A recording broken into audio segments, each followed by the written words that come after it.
friend, leader, a legend. Blessed with nature.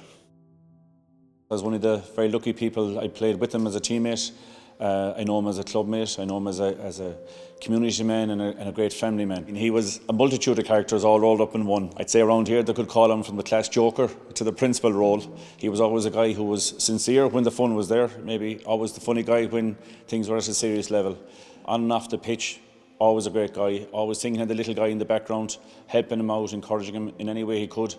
I suppose in many ways just what he did to us when I came into the Galway setup. He'd give it the puck in the back or the belt of the hurl to keep it going, so great memories really. And that's gone well over the bar. Tony Keady then with the 65. We played under 14 then together, the first under 14 team in Galway I think it was. He was centre forward, I was full back.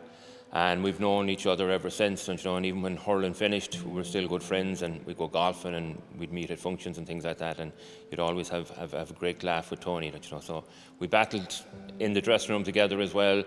We all laugh at stories that we hear about Tony, and we all have stories to tell, but when you went into the bowels of Croke Park, there was a different Tony Keady. He was stern, he was strong, he was a leader. He'd get ready, he'd be focused, he'd look over at you, there'd be no talk, and once he hit that field, he felt he was the king. He was proud, he was determined, he was everything you'd want in a leader. He was a gladiator on the field, to be honest. Tony Keady from outside his own 65-metre line. The celebrations that went on after 87, 88, unreal. What it meant to us was we had done what we had set out to do from an early age, and then for the club and county, it was amazing celebrations. You must remember that back in 87, 88, there wasn't much happening in the economy, so we grasped at anything, and so did the county. Winning really took the dark edge off a lot of other stuff that was happening.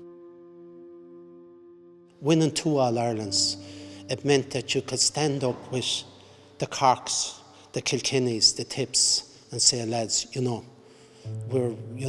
had a lot in common. You were respected. It finally put the icing on the cake for Galway hurling people.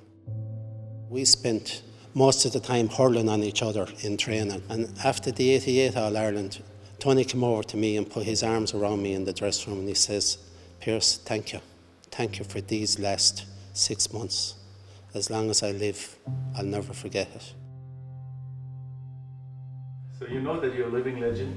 Oh, that's what they say anyway, but we had good days. We had great days.